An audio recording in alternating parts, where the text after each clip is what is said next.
Buenos días a todos, hermanas y hermanos.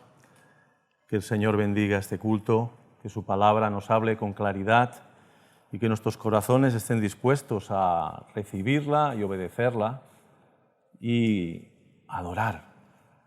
Si os acordáis, el último sermón que estuvimos haciendo sobre Primera de Pedro, estuvimos hablando de que éramos un templo vivo en el cual estábamos unidos a Cristo, la piedra angular, y que nosotros como piedras vivas éramos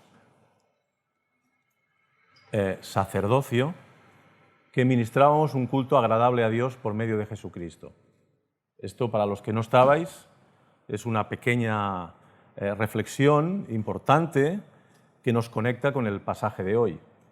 Pasaje de hoy, abrir vuestras Biblias en Primera de Pedro, capítulo 2, y vamos a leer del verso 9 al 12, mejor del 8, que de hecho no lo vamos a tocar, pero algo sí que tocaremos, del capítulo 2, verso 8, que era la finalización del sermón del otro día, y que no lo tocamos mucho y realmente es importante. Y ahora veréis por qué. Capítulo 2 de Primera de Pedro, verso 8, leeremos de una tirada desde el verso 8 hasta el 12. Dice así la palabra del Señor. Bien, y piedra de tropiezo y roca que hace caer, porque tropiezan en la palabra siendo desobedientes, a lo cual fueron también destinados. Verso 9. Mas vosotros sois linaje escogido, real sacerdocio, nación santa, pueblo adquirido por Dios, para que anunciéis las virtudes de aquel que os llamó de las tinieblas a su luz admirable. Vosotros que en otro tiempo no erais pueblo, pero que ahora sois pueblo de Dios, que en otro tiempo no habíais alcanzado misericordia, pero ahora habéis alcanzado misericordia. Bien, el sermón de hoy nada más se va a centrar en el verso 9 y 10. Pero como os decía, quería decir algo al respecto del versículo 8, que es el que da la entrada al verso 9, numerológicamente hablando, pero que realmente nos está diciendo algo importante. Después de dejar claro que había toda una serie de liderazgo de Israel que habían rechazado al Mesías, que habían desechado la piedra escogida por Dios, que habían tropezado en la roca, que es Cristo, y que por descontado no se habían unido a esa roca y ya no eran templo de Dios, nos dice en el verso 9 que vosotros, y en ese sentido a quien iba dirigida la carta, pero a todos aquellos que a lo largo de los tiempos por la fe nos hemos unido a Cristo, somos linaje escogido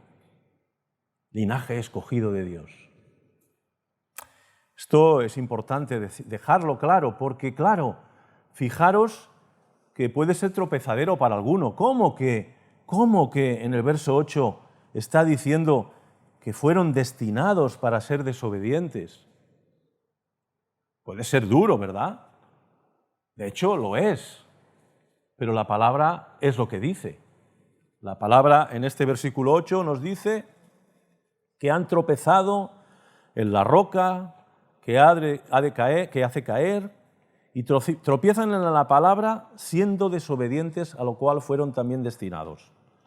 Si os acordáis de la serie que vamos haciendo, veréis que la actitud de aquellos que eran los edificadores del templo, aquellos que eran los que tenían que ministrar y enseñar la palabra de Dios al pueblo, eran los primeros, mayoritariamente, aún con excepciones, que rechazaban aquel que era la piedra sobre la que se edificaba el templo de Dios. ¿Eso era casualidad? ¿Eso era por qué? ¿Por qué estaba pasando esto? Bueno, aquí nos dice en este versículo 8 que fueron destinados para esto. ¿Qué quiere decir? ¿Que Dios los obligó a ser desobedientes y rebeldes? Alguien podría entender que es así. La palabra tampoco está diciendo eso.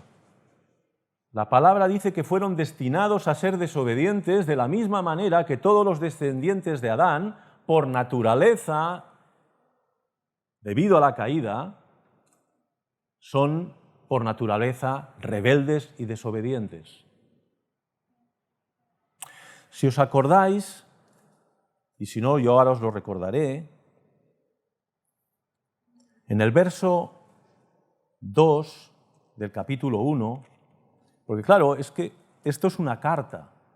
A veces estamos acostumbrados a oír sermones y a veces esos sermones no van conectados con lo que dice antes y a veces se pueden llegar uno a malos entendidos. Pues en el capítulo 1 y en el verso 2 nos dice que, verso 2 está muy relacionado con este linaje escogido, nos dice en el verso 2 del capítulo 1 de Primera de Pedro que fuimos elegidos según la presciencia de Dios Padre en santificación del Espíritu para obedecer. Para obedecer. En cambio, en el verso 8 nos estaba diciendo que habían sido destinados a desobedecer. Ya encontramos ahí dos simientes de la raza humana que ya desde Génesis 3:15 nos está diciendo que una perseguirá a la simiente de la mujer y que habrá enemistad entre esas dos simientes. La misma raza humana.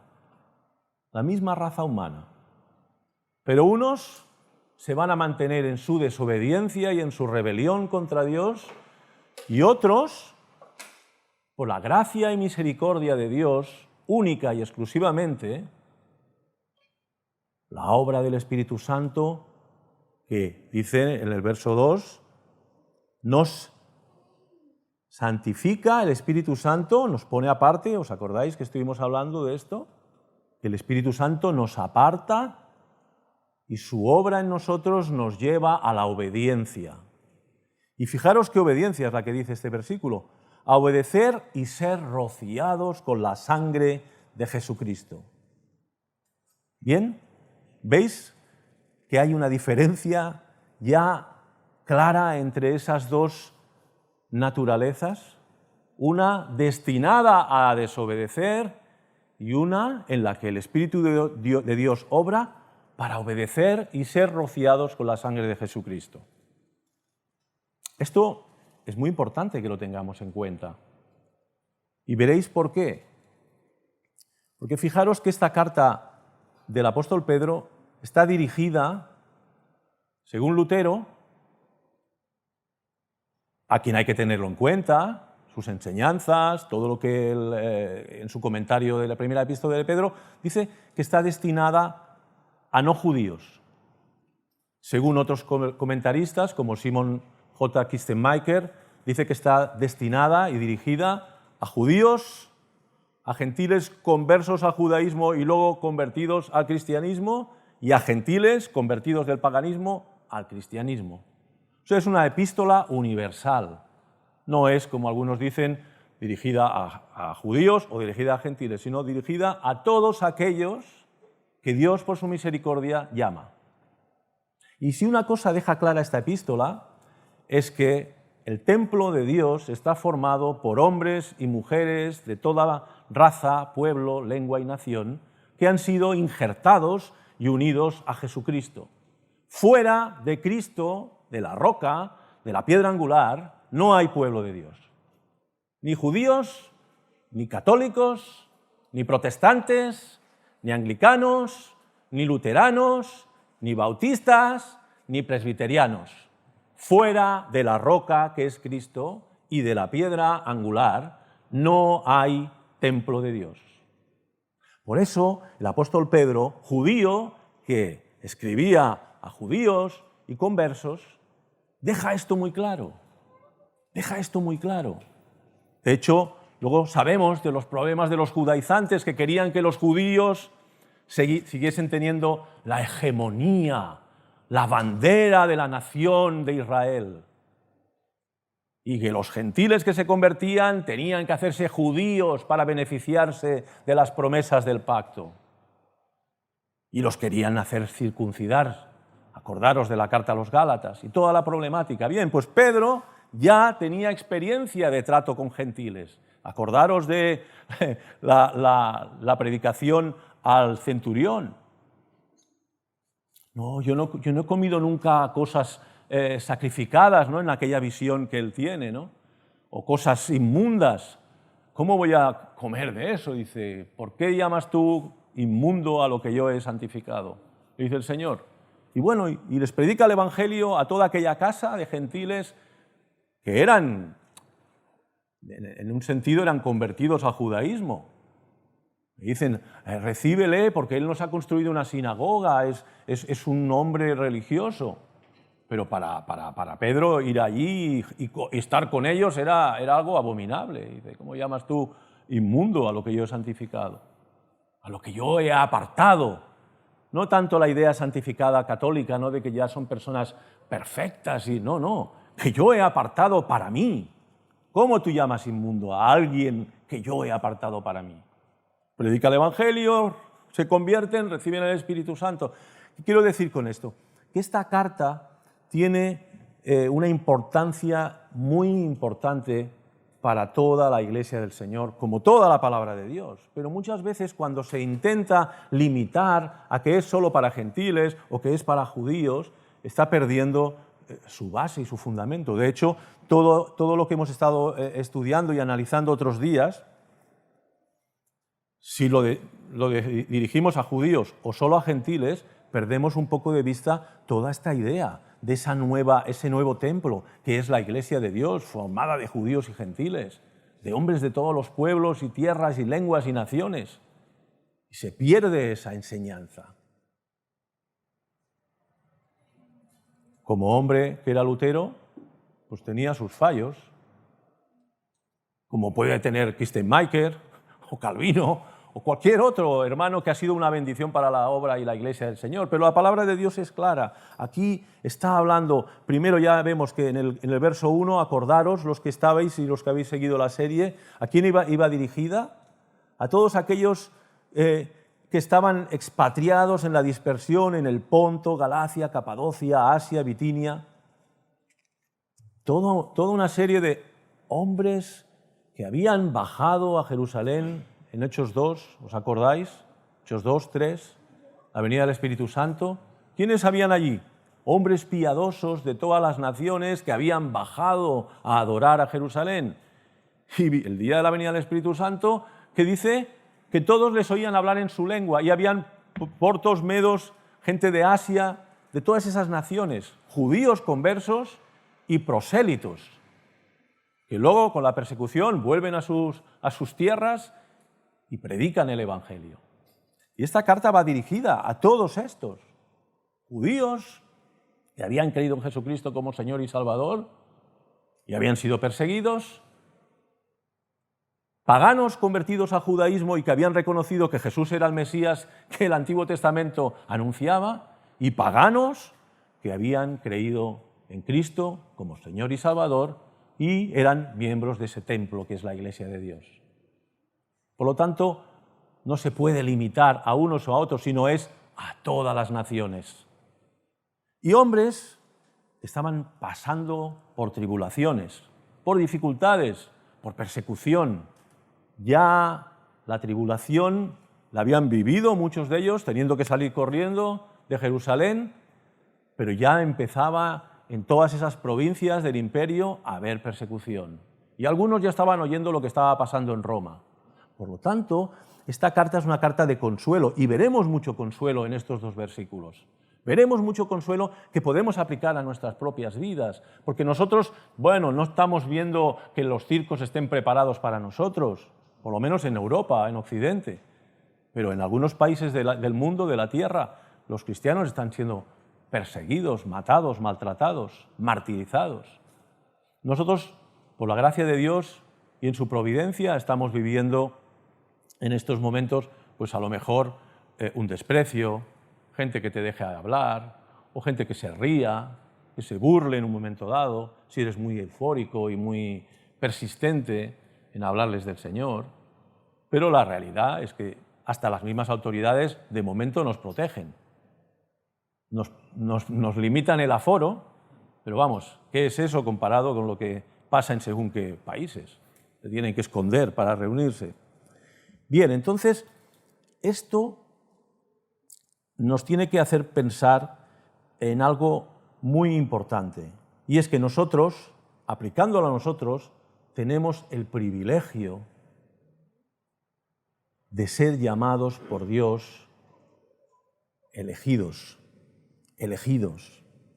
La doctrina de la elección nunca ha sido para confrontar al pueblo de Dios, ha sido una doctrina de consuelo, ha sido una doctrina de ánimo en el dolor, en la prueba, en la dificultad. No ha sido para que nos pongamos medallas, porque Dios no nos ha elegido porque hubiese nada bueno en nosotros. No nos ha elegido porque viese algo especial en nosotros, sino que Él en su soberanía nos eligió ya en la eternidad, como cuando leímos el verso 2 nos lo dijo, elegidos según la presciencia de Dios Padre. Y en el verso 9 nos dice, mas vosotros sois linaje escogido. Linaje escogido. ¿Y qué es un linaje? Esto es muy importante que tengamos en cuenta. El linaje tiene que ver con la descendencia.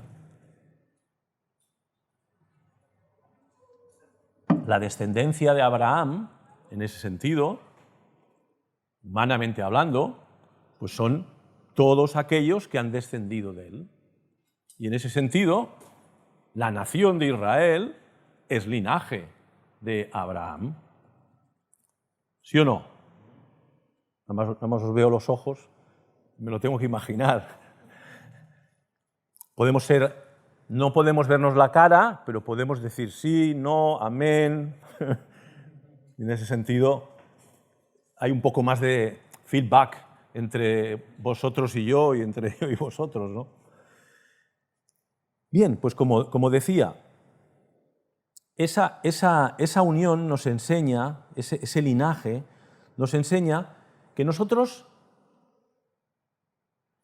biológicamente no venimos de Israel, muchos de nosotros, pero el apóstol está diciendo que somos linaje escogido de Dios. Entonces, si nosotros no somos judíos, ¿de qué linaje está hablando? ¿De qué linaje está hablando? No somos descendientes de Abraham en cuanto a la carne, ¿verdad? No somos. Ni de Moisés. Por más que algunos quieran encontrar en sus raíces, en su árbol genealógico, alguno que es de la tribu de no sé qué, decir, sí, yo tenía un antepasado de la tribu de no sé qué. ¿Y de qué te sirve eso? Si el apóstol Pedro está diciendo que eso no sirve. El Señor Jesucristo está diciéndole a Nicodemo, no te sirve ser maestro de Israel, si no naces de nuevo, no entrarás en el reino de los cielos. ¿Os acordáis? Dice, ¿cómo voy a nacer yo siendo viejo y volver a entrar en el vientre de mi madre? Si no nacieres del agua y del Espíritu. Bien, pues eso lo vamos viendo no solamente en el Nuevo Testamento, sino en el Antiguo Testamento. Dios muchas veces le dice a su pueblo Israel que ya no son su pueblo por su infidelidad, por su falta de fe. Bien, aplicación a nosotros. Por ejemplo, yo soy, eso en España ya no es así, pero cuando yo era jovencito, yo soy católico porque soy español, por ejemplo, ¿no? Y me imagino que en la América Latina, pues que el catolicismo era como una especie de feudo también. Yo soy católico porque soy mexicano, porque soy colombiano, porque soy peruano, porque soy boliviano, porque soy argentino, porque soy chileno, porque soy descendiente de españoles o por lo que sea. Yo soy católico. En el mundo protestante, pues igual. Yo soy de la Iglesia de Inglaterra porque yo soy inglés, o escocés, o irlandés, y de alguna manera cada uno es como que coge el estandarte, en algunas ocasiones, sin realmente haber experimentado un nuevo nacimiento. Sencillamente porque nacionalmente mi país es esto o aquello. Poco lo que pasaba con Israel y las conversaciones que tenía el Señor con los judíos.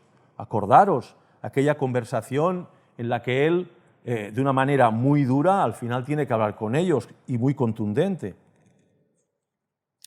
Pero bueno, eso lo tocaremos más adelante.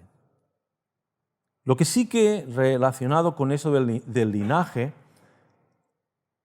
y esto sí que es fundamental, es que tengamos presente que el Señor Jesucristo fue destinado desde antes de la fundación del mundo a redimir un pueblo con su sangre, a redimir un pueblo con su sangre, con un objetivo, no solamente redimirnos y pagar por nuestros pecados, sino llevarnos a una relación filial con Dios. Acordaros Juan 1:12, ¿no? A los suyos vino y los suyos no le recibieron, pero a los que le recibieron, ¿qué sucedió con ellos? No os veo la cara, pero podéis hablar, ¿eh? ¿Qué dice? Bien, ¿verdad? A los que creen en Él les dio potestad de ser hechos hijos de Dios. Por lo tanto, el linaje al que pertenecemos, tanto judíos como gentiles, es al linaje de Dios por medio de Jesucristo. Y ese linaje viene desde el principio hasta el final, viene desde la eternidad.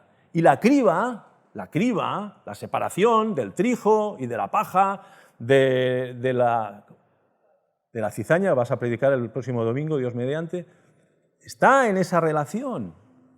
¿Dónde está la fe depositada? ¿Dónde está la fe depositada? Linaje de Dios, por medio de su Hijo eterno encarnado. Ese es el linaje al que pertenecemos. Ese es el linaje que aquí Pedro está diciendo, que es el que realmente vale. Y él era judío. Y en la lectura del capítulo 9, que es larga, y os recomiendo que la analicéis en vuestras casas, está hablando de todo eso el apóstol Pablo. Se duele por los de su nación, por sus familiares, que son del pueblo de Israel, que las promesas eran para ellos, pero que se justificaban por las obras en vez de por la fe en aquel que tenía que venir y que estaba profetizado ya desde Génesis y por todos los profetas y los salmos. Y ellos, con los ojos cerrados y con el corazón cerrado y con la lengua contra el Mesías, rechazándolo. No todos, gracias a Dios, ya lo dice mismo el capítulo 9, que Él ha guardado un reducto. En aquellos tiempos y ahora, hoy en día, hay judíos que reconocen que Jesús es el Mesías que esperaban, pero hay muchos que rechazan el Evangelio, rechazan a Cristo, igual como en la época en la que Él estuvo sobre la tierra. Entonces, nosotros somos el linaje, judíos y gentiles, el pueblo escogido, nos dice, ¿verdad? Verso 9, mas vosotros sois linaje escogido, real sacerdocio. Real sacerdocio. ¿Y qué quiere decir eso de real sacerdote? Dice, pues somos reyes y sacerdotes. Bien, sí y no. Aquí el único rey que hay es Cristo.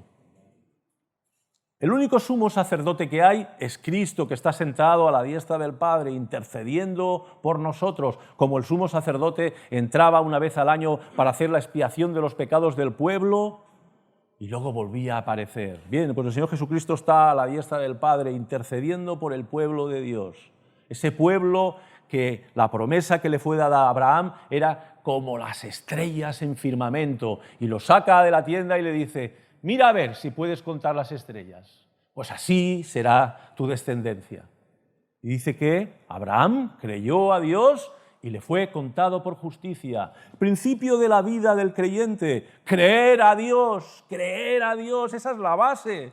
El problema de esos que rechazaban la piedra angular, que eran desobedientes a la palabra de Dios, que estaban destinados para seguir siendo obedientes, es que no creían a Dios, como en su momento Adán y Eva hicieron. Esa es la tónica característica del corazón del hombre que no ha sido trabajado por la obra del Espíritu Santo. rebelión, incredulidad, deseo de mantenerse lejos de Dios. Esa es la triste realidad de esos que dice que son destinados. Pero nosotros no. Qué agradecidos deberíamos de estar, porque nuestra propia naturaleza caída nos llevaría a esa actitud de rechazar, y de hecho a lo largo de nuestra vida, hasta que el Señor nos llamó de una manera personal, así vivimos, de espaldas a Dios, escuchando su llamado y diciendo, ahora no, en otro momento puede, pero ahora no, o sencillamente ignorando sus llamadas, sus señales, sus advertencias. Pero un día el Espíritu de Dios obró a través de su palabra en nuestras vidas y nos llevó a la obediencia, porque la fe no es algo abstracto, la fe no es algo místico, así como extraña. No, la fe es creer a Dios, es creer a Dios. Entre no creer y creer a Dios está la diferencia. ¿El trigo y la cizaña en qué se diferencian? La cizaña no da grano y el trigo da grano. Y en ese sentido, el creyente y el no creyente, ¿en qué se diferencian? Pueden ser no creyentes muy buenas personas. El moralismo hace grandes hipócritas. Unos actores que deberían tener estrellato en el Hollywood y en la pasarela de los Oscars. Gente que vive dando una imagen, pero que por dentro ellos mismos a veces ni se dan cuenta, pero tienen verdaderas batallas.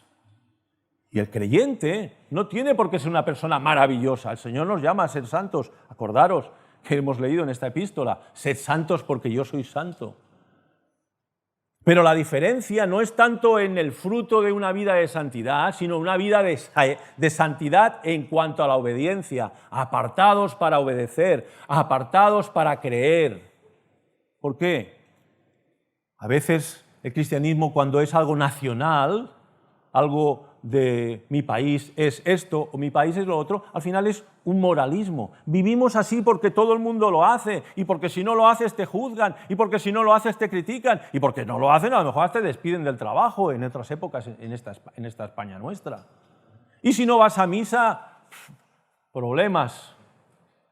Yo no sé en el mundo protestante si era así, en según qué zonas, pero aquí era así.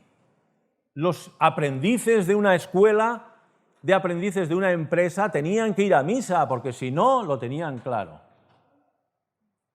Por lo tanto, vamos viendo ahí esa realidad que es algo interior, no es algo exterior, que luego se manifiesta de una manera exterior, pero que empieza dentro, obra desde dentro, transforma nuestro corazón, transforma nuestra mente. La mente de Cristo va siendo formada en nosotros, su misericordia, su amor, su paciencia.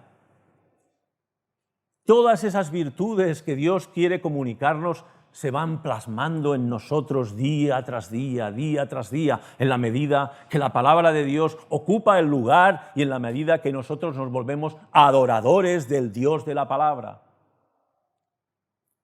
Y eso es el proceso, a veces, de toda una vida. No es en 2 días vas a cambiar, niño, o en 2 días vas a cambiar, hombre, que llevabas años viviendo en el pecado y en la inmundicia. Si Dios quiere, te puede cambiar en un abrir y cerrar de ojos, como al leproso, o como al ciego le abrió los ojos. Pero aún el ciego aquel veo como árboles. Luego ya veía claramente. Así puede hacerlo con nosotros. Y de hecho lo hace. Pero, ¿qué nos dice la palabra de Dios? Que nos acerquemos, acercándoos a Él. Es el sermón pasado. Acercándoos a Él, piedra viva. Acercándoos a Cristo, piedra viva. Y en esa unión con Él, su vida fluye por nosotros y se manifiesta su carácter. Esa es la gran victoria que nos tiene que llevar a la adoración. La predicación de la palabra mueve al pueblo de Dios a adorar al Dios que ha hecho todo eso posible. Si nos quedamos escuchando como si estuviésemos escuchando una conferencia de cualquier otro tema, realmente no estamos adorando a Dios.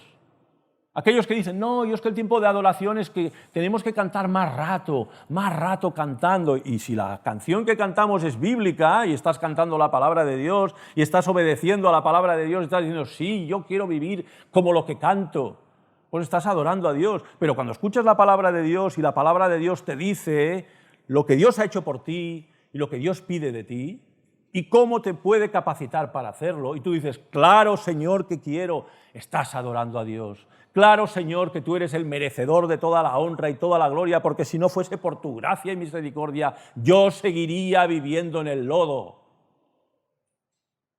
Pero por su gracia y misericordia, Él nos ha unido a su Hijo Jesucristo. Y nos llama simiente, nos llama pueblo, nos llama real sacerdocio. Mas vosotros sois linaje escogido. ¿Vosotros os sentís linaje escogido de Dios? Dios lo dice. Dios nos dice, sois linaje escogido de Dios. Somos linaje escogido de Dios. Somos sacerdotes del Rey, real sacerdocio, sacerdotes del Rey. ¿Y qué era un sacerdote para estos hombres y mujeres cuando oían esto?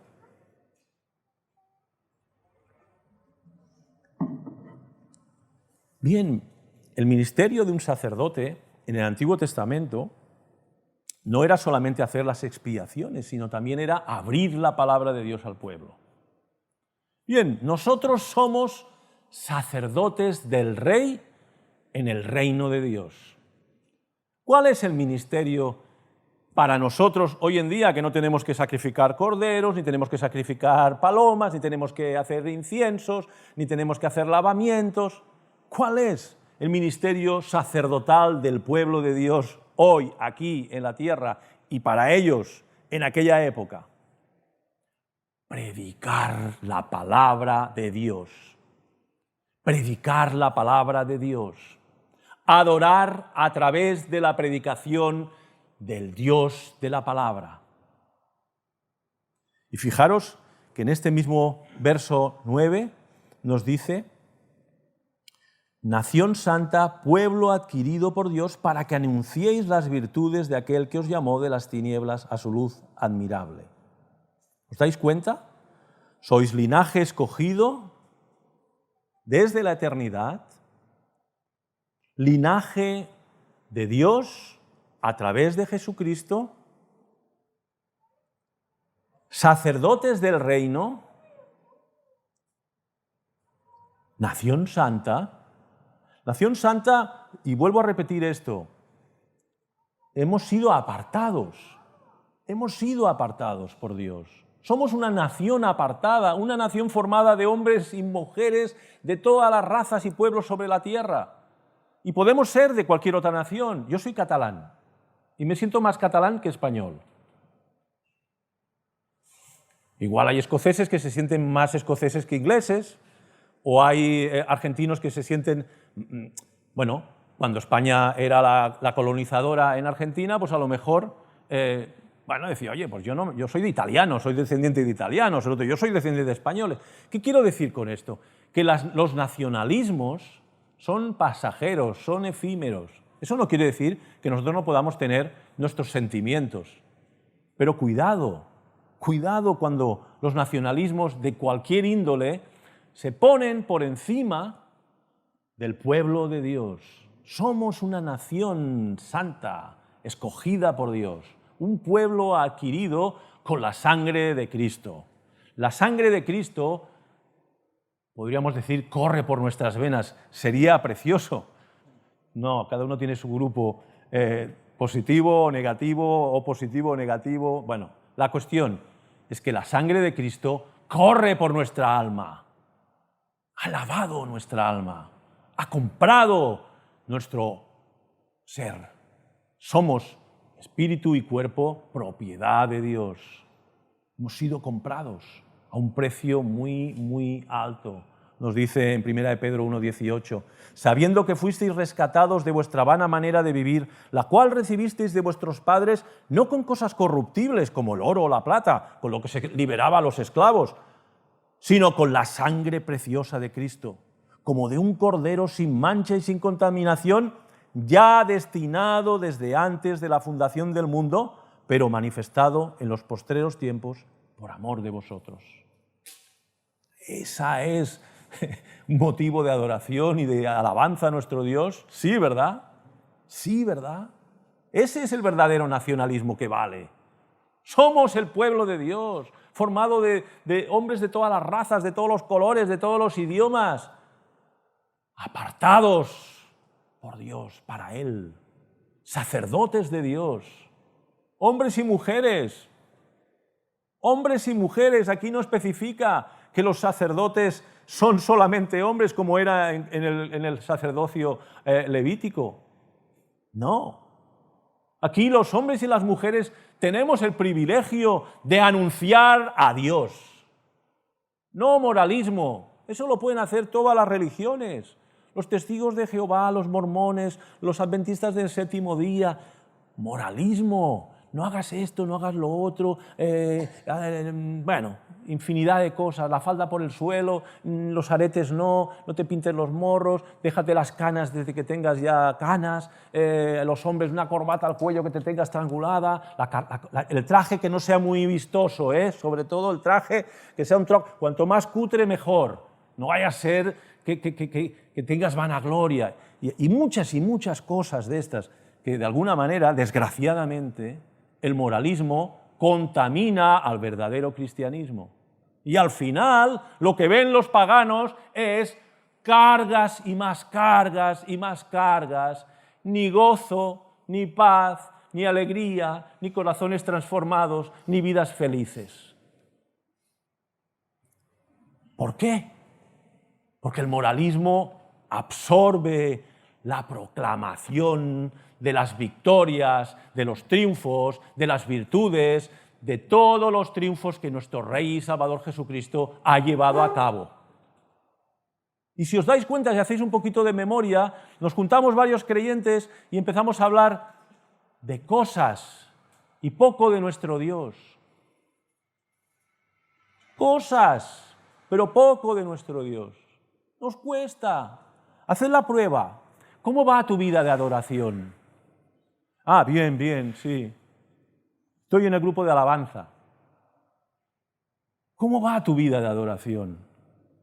¿Cómo va esa relación delante de Dios en adoración, leyendo la palabra y decir, ¡qué maravilla, Señor! Mira lo que pone aquí. Gracias, Señor, eres maravilloso, eres glorioso, eres todopoderoso, pero al mismo tiempo eres manso y humilde. Eres santo, pero al mismo tiempo te acercas a mí, que soy un hombre pecador. Y eso nos tiene que mover a la adoración, a la gratitud y a la proclamación de las victorias y de las virtudes de nuestro Redentor. Eso es así. No podemos vivir de otra manera porque si no, ¿qué estamos anunciando? ¿Qué estamos anunciando? Otra religión más. Otro no hagas esto, no hagas lo otro. Debemos de vivir vidas de adoración porque Dios nos ha comprado para que le adoremos. Acordaros de la conversación con la mujer samaritana. Ni en Jerusalén ni en este monte. Dios busca adoradores que le adoren en espíritu y en verdad. ¿Y por qué en espíritu y en verdad? En espíritu porque tiene que haber habido un nuevo nacimiento a una vida espiritual. Y en verdad porque conocemos al Dios que se ha revelado a través de su Hijo Jesucristo, a través de la palabra de Dios. Y nada más, nada más. Nos ha sacado de las tinieblas y nos ha llevado, dice el versículo 9, para que anunciéis las virtudes de aquel que os llamó de las tinieblas a su luz admirable. ¿Verdad? ¿Dónde vivíamos nosotros? ¿Dónde vivíamos nosotros? ¿Hacemos un poquito de memoria o no hace falta? La tenemos bien presente, ¿verdad? Bien, vivíamos en las tinieblas.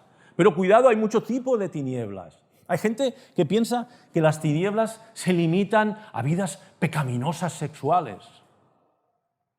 No, Las tinieblas son todo aquello que está lejos de la luz de Dios, lejos de la luz de la palabra de Dios. Por eso hago tanto énfasis, porque muchos de estos hombres que eran súper religiosos estaban viviendo en tinieblas. En el Evangelio de Marcos, en el estudio que estuvimos haciendo, si vimos que fariseos, saduceos, herodianos, sacerdotes y sumos sacerdotes eran ahí una confabulación de perversos que el Señor en un momento les llama, que son sepulcros blanqueados, que son una generación de víboras, y en una conversación que tienen en el capítulo 9 de San Juan, les dice que son hijos del diablo, porque en un momento dado, en aquella conversación en la cual les dice, nosotros no hemos sido esclavos nunca de nadie, mentira, la nación de Israel había sido esclavo, de Babilonia había sido esclavo, en aquel momento eran esclavos o como mínimo estaban invadidos por Roma. Nosotros no hemos sido esclavos nunca de nadie, dice, todo aquel que practica el pecado es esclavo del pecado. Nosotros somos hijos de Abraham. ¿Qué te has pensado? Y el Señor es muy contundente con ellos, pero muy contundente. No sé si lo habéis leído alguna vez este capítulo. Si fueseis hijos de Abraham, las obras de Abraham haríais. Vosotros sois de vuestro padre el diablo, y las obras y los deseos de vuestro padre el diablo queréis hacer. Si fuerais hijos de Dios, mi palabra haría cabida en vosotros. Por eso, antes os he dicho que lo tocaríamos, pero el tiempo ha pasado muy rápido y con esto yo creo que ya es suficiente. Es contundente ese nacionalismo o esa religiosidad externa que uno se afilia como a un club de fútbol. No sirve para nada. Hay que nacer de nuevo. Hay que entregarse a Cristo. Hay que recibir al Señor como Señor y Salvador de nuestras vidas. Hay que recibirlo por la fe, arrepentiéndonos de nuestros pecados. Y Él nos dice que somos linaje suyo, porque si no, no lo haríamos. Puede que alguno diga, oye, ¿cómo sé yo si soy elegido de Dios? ¿Cómo puede ser? ¿Cómo tengo la seguridad de que he sido un elegido de Dios? ¿Tienes convicción de pecado? Sí. ¿Crees en Jesucristo? Sí, aunque tengo mis dudas. Aunque tu fe fuese como una caña quebrada o como un pábilo que humea, que lo único que hace es mal olor, ni lo apagaré ni lo desecharé. Esa es la promesa de Dios. Esa es la promesa de Dios. Por lo tanto, regocíjate y adórale porque Dios te ha elegido si estás en esa situación. Ahora, si tú dices, yo no te necesito, quiero vivir mi vida, entonces estás en el grupo, por lo menos de momento, a no ser que algún día Dios te dé fuerte y te ponga en tu lugar y digas, la ira de Dios está sobre mí. Dios, líbrame, por favor. Líbrame, sácame de este hoyo de miseria que me tiene cogido. Empezará a haber esperanza para ti. Pero si no, estarás como aquellos destinados para perdición. Duro, terrible, pero es así. Así es la palabra de Dios. Hay gozo y alegría en Cristo y terror y ira venidera a aquellos que están fuera de Él. Fuera de Cristo no hay salvación. O estás unido a Cristo y eres piedras de ese templo que Dios ha formado y que está formando para adorarle, o estás destinado a la ira venidera. Y eso nos tiene que conmover, para adorar a Dios o para temer. ¿Verdad? ¿Verdad que sí? Bien.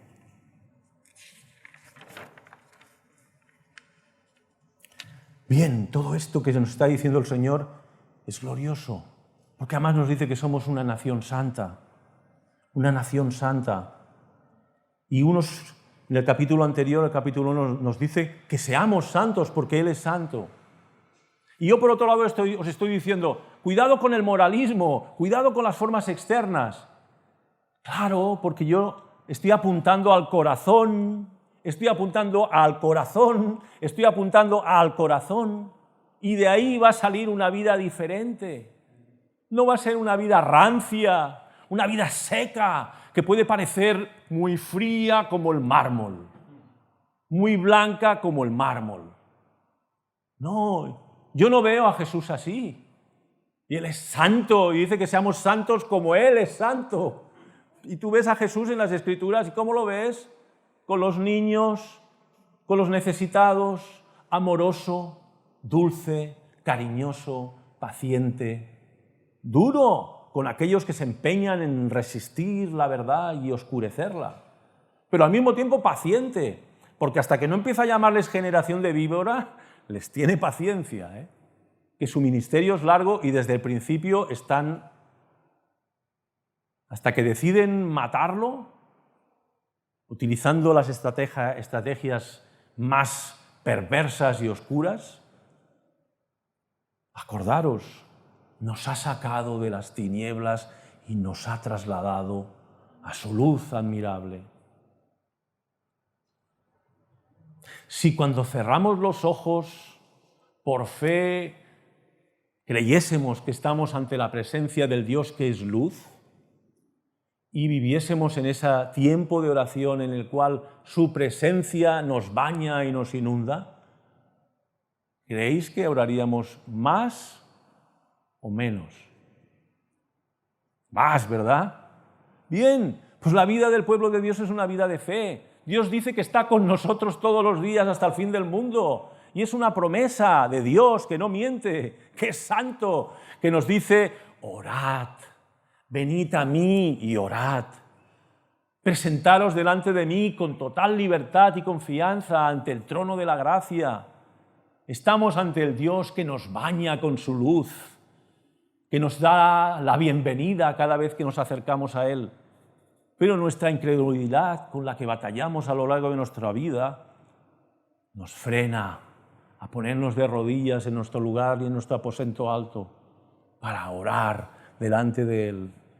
Pero si alguna vez habéis experimentado esa luz que irradia del Dios que nos ha comprado y nos ha hecho para Él, y luego dejáis de experimentar esa experiencia, no os preocupéis, Dios sigue estando ahí. Dios sigue estando ahí, recibiéndonos.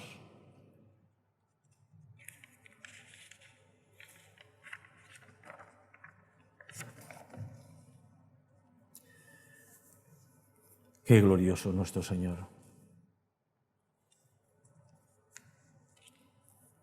Bien, aquí tengo apuntadas unas cuantas de las proezas que como sacerdotes deberíamos de anunciar una y otra vez.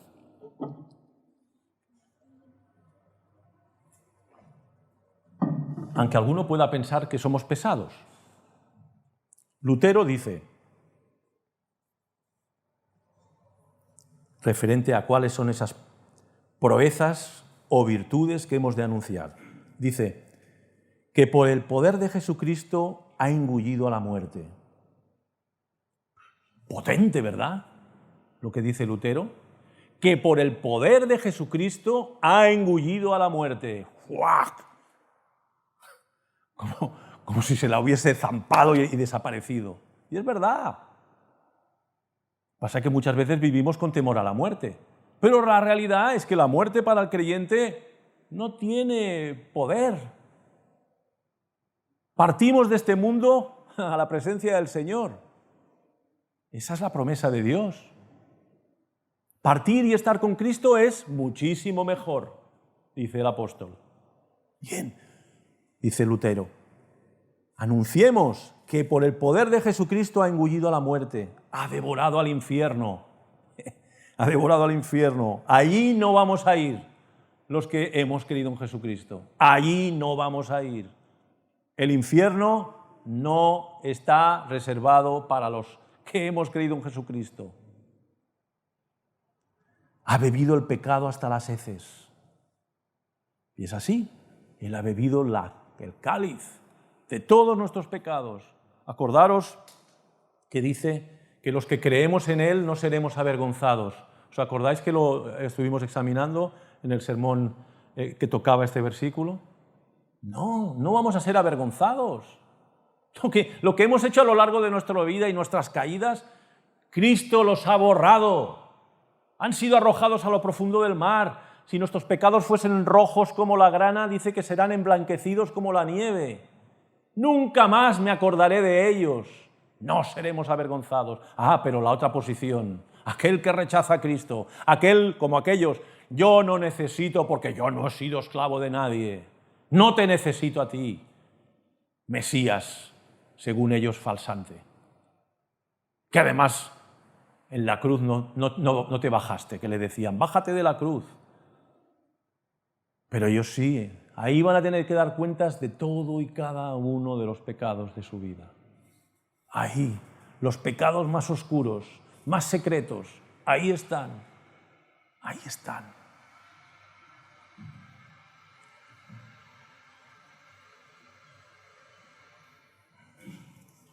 Nos ha colocado en la vida eterna. Hermanos, vivamos, que ya tenemos vida eterna. No tendremos vida eterna, ya la tenemos. Estas verdades nos tienen que llevar a la adoración. No, yo tendré vida eterna, no, yo ya tengo vida eterna. Un día morirá mi cuerpo y mi alma pasará a la presencia del Señor perfeccionada, glorificada, a esperar el día en que mi cuerpo, que sí que se está deshaciendo, sea resucitado y cuerpo y alma glorificados viviremos siempre con el Señor en un cielo nuevo y una tierra nueva donde mora la justicia.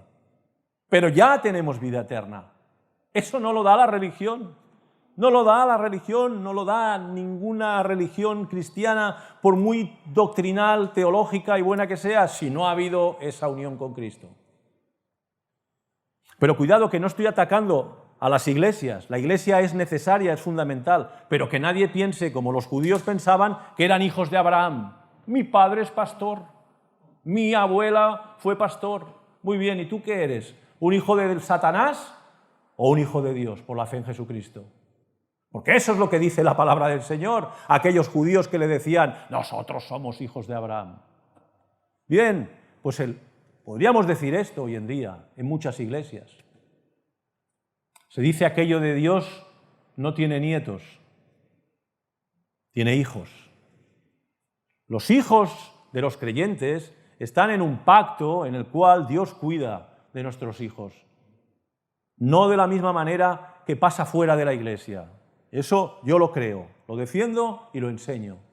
Pero se tienen que convertir, se tienen que arrepentir de sus pecados, tienen que ir a Cristo, tienen que ir a Él, tienen que pedir perdón, tienen que suplicar su gracia y su misericordia.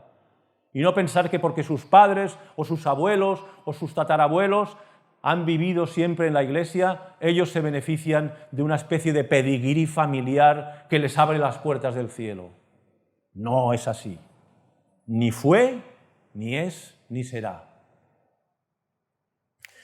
Simon Kistemaker dice que hemos de anunciar las virtudes de aquel que nos ha salvado, los hechos portentosos, el poder, la gloria, la sabiduría, la gracia, la misericordia, el amor, la santidad maravillosa de Dios.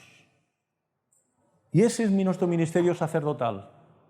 No es del pastor, no es de los predicadores, no es de los profesores de las escuelas dominicales, es del pueblo de Dios, cada uno con los dones que Dios les ha dado, pero es responsabilidad de todos. No es como la Iglesia Católica. Lutero, en el comentario de la primera epístola de Pedro y la segunda, hace mucho énfasis en esto porque era la problemática que tenían. El sacerdocio de la Iglesia eran aquellos que habían sido ungidos por el Papa, los cardenales y los obispos.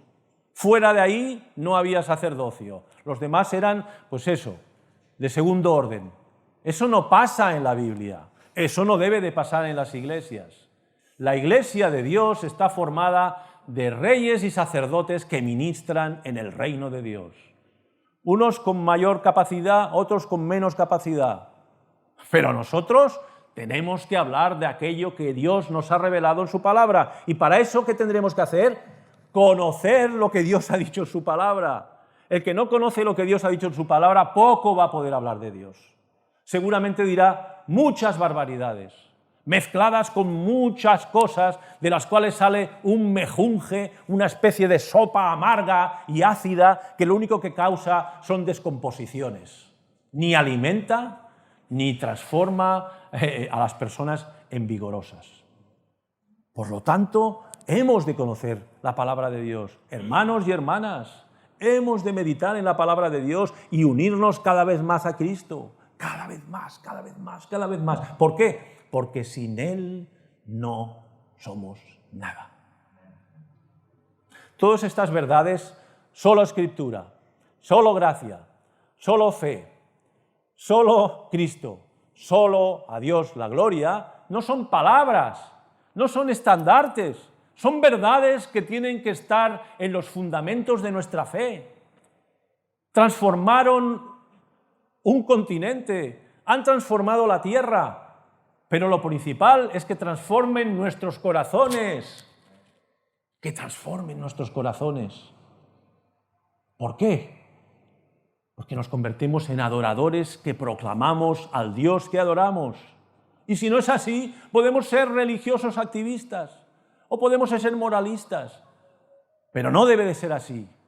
Debemos ser ese pueblo que adora a su Dios, ese pueblo que le sirve allí donde está, en el trabajo, en la casa, en el campo, en la playa, allí donde está, glorificando a Dios con nuestra manera de hablar, con nuestra manera de comportarnos, con todo, pero algo que sale de nuestro corazón, reconociendo quién es Él. Cada día, cada momento. No estaremos perdiendo ni un momento el tiempo. No, yo es que no puedo dedicar mucho tiempo al Señor porque yo tengo muchas horas de trabajo. No, en tu trabajo estás adorando a Dios. Puede ser un conductor de camión, o puede ser un cocinero, o puede ser un paleta, o puede ser un médico, o puede ser lo que sea, o una ama de casa. Estás adorando a Dios con lo que haces para su gloria, para su gloria. Y entonces tu vida estás viviendo al 1000 por 1000. Si solo fuera nuestro ratito aquí en la iglesia, ¡qué vidas más pobres! O bueno, dedico un rato por la mañana a mi tiempo devocional. No, las 24 horas del día. Cuando estás haciendo el amor con tu mujer, es un tiempo de adoración. Sí, lee el Cantar de los Cantares. No hay un paréntesis. No, esto no. Esto sí. No, Dios nos ha creado para que le adoremos en todas y cada una de las facetas de nuestra vida. Y muchas veces hacemos ese punto y aparte. No, esto no.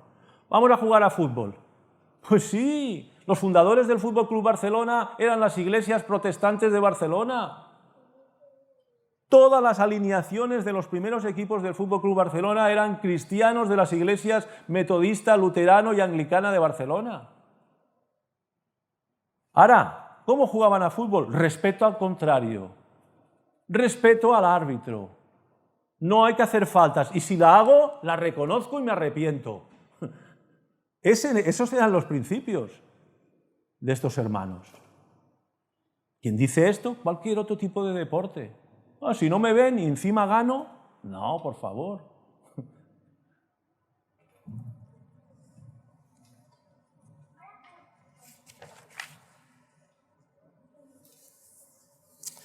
Y acabo con el versículo 10, que será mucho más rápido, hermanos. Vosotros que en otro tiempo no erais pueblo, pero ahora sois pueblos de Dios. Que en otro tiempo no habíais alcanzado misericordia, pero ahora habéis alcanzado misericordia. Bien, hermanos, con todo lo que he dicho antes, yo creo que nadie tendrá duda de que estos que no eran pueblo de Dios, muchos eran judíos. Y para un judío decirle que él no era pueblo de Dios era contundente. Era contundente. Pero así dice la palabra de Dios. Así dice Pedro, así dijo Jesús a Nicodemo y así dice el mismo Elías. ¿Solo he quedado yo? No, yo me he reservado. ¿Cuántos eran los que se reservó? ¿Os acordáis? ¿Cuántos? 7.000 que no han doblado su rodilla ante Baal. Yo, dice el Señor, yo me los he reservado. ¿El resto qué estaba haciendo? Adorar a Baal. ¿Eran el pueblo de Dios? Hombre, si mirabas su árbol genealógico, pues decías, sí, era pueblo de Dios. Pero en cuanto a la fe, no. Vosotros que en otro tiempo no erais pueblo, pero ahora sois pueblos de Dios. Cuando un día sus ojos fueron abiertos y reconocieron que el Mesías que había sido crucificado en Jerusalén era el verdadero Hijo de Dios encarnado. ¿Qué haremos? ¿Os acordáis en la predicación de Pedro? ¿Qué haremos? ¿Qué haremos? Habéis crucificado al autor de la vida. ¿Qué haremos? Arrepentíos y bautícese cada uno.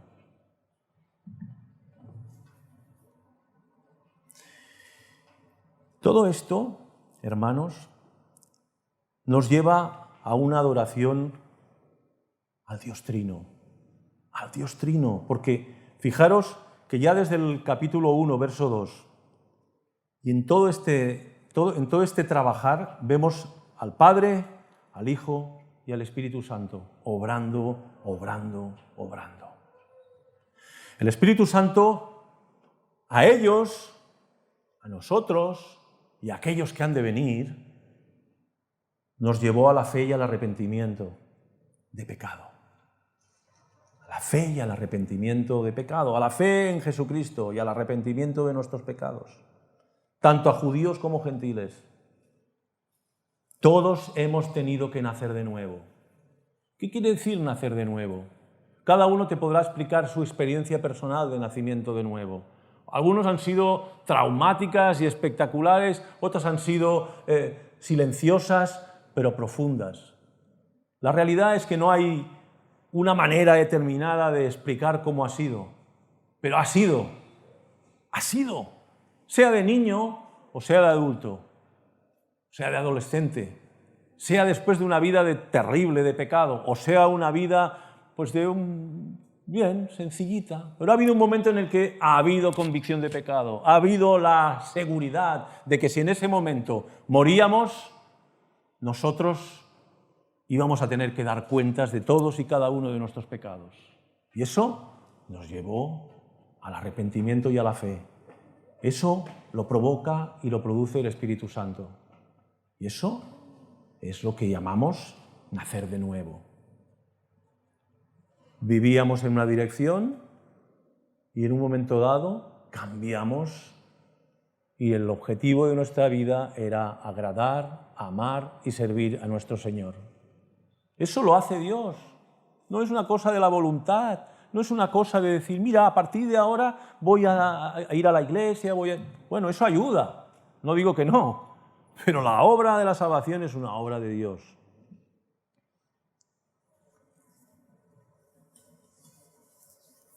Solo a través de la puerta que es Cristo. Solo a través de la puerta que es Cristo. Judíos y gentiles teníamos que pasar por el mismo Señor.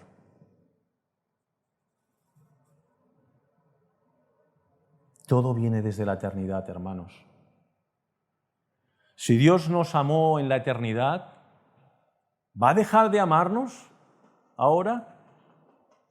Ya os decía, si tu fe es como una caña quebrada que no sirve ni para aguantar tomates, o como un pábilo que humea, que no sirve ni para hacer un poquitito de luz, solo hace un mal olor del humo, y dice que Él no desecha esa fe.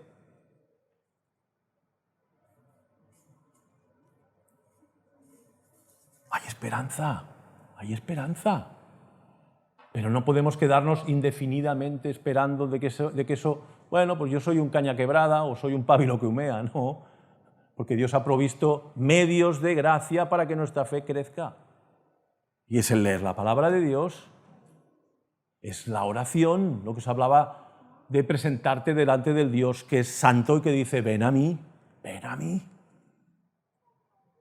La comunión con los hermanos, el hablar de estas verdades que nos mueven a conocer, investigar, profundizar, como decía al principio del capítulo 1, remangaros las vestiduras y profundizar en la palabra de Dios, como aquel que tiene que ir a correr dedicarnos a la investigación nos va la vida. Bien.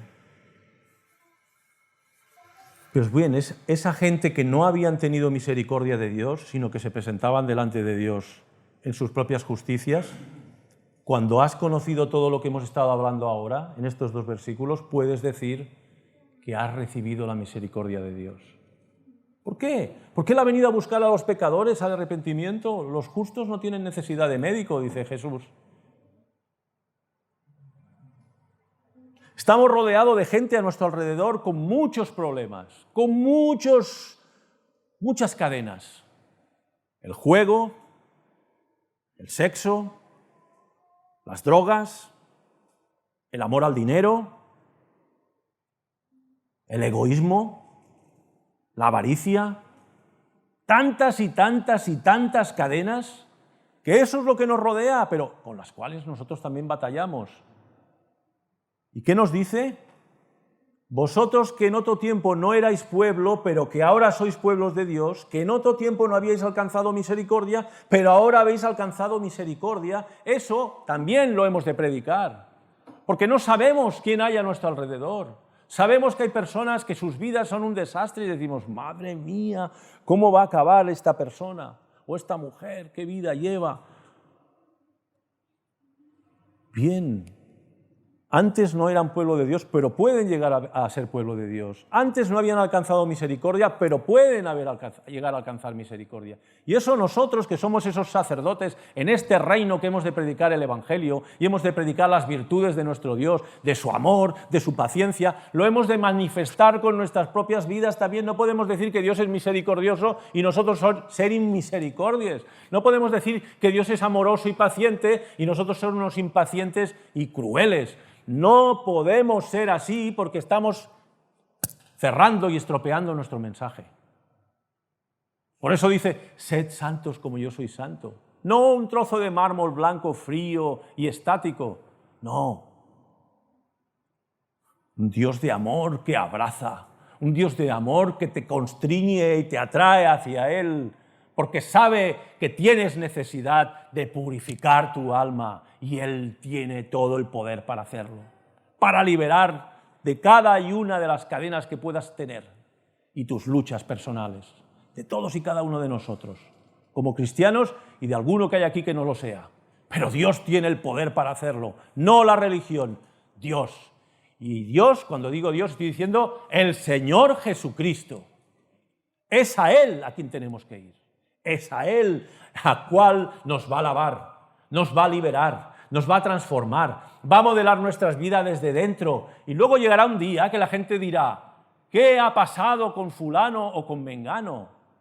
Y entonces tú, como sacerdote de Dios, dirás, Dios me ha cambiado a través de su Hijo Jesucristo.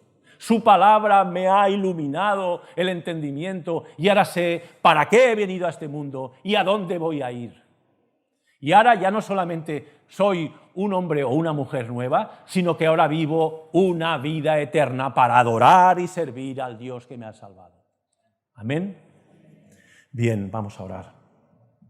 Señor y Dios, queremos adorarte porque tú eres adorable, Señor, porque realmente en ti tenemos no solamente perdón y salvación, sino que tenemos todo aquello que nuestras almas necesitan.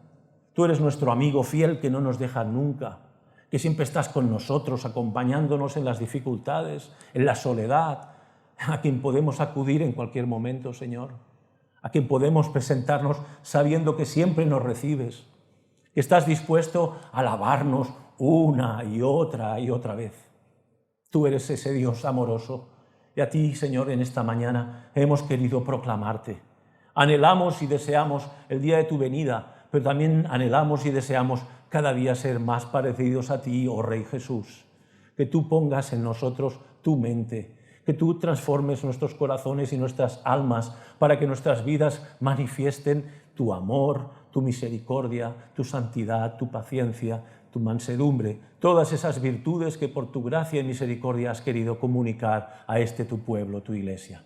Señor, Te pedimos también que tú bendigas a todas nuestras familias para que todos aquellos que aún no te conocen como Señor y Salvador, como amigo fiel y redentor, puedan hacerlo, Señor.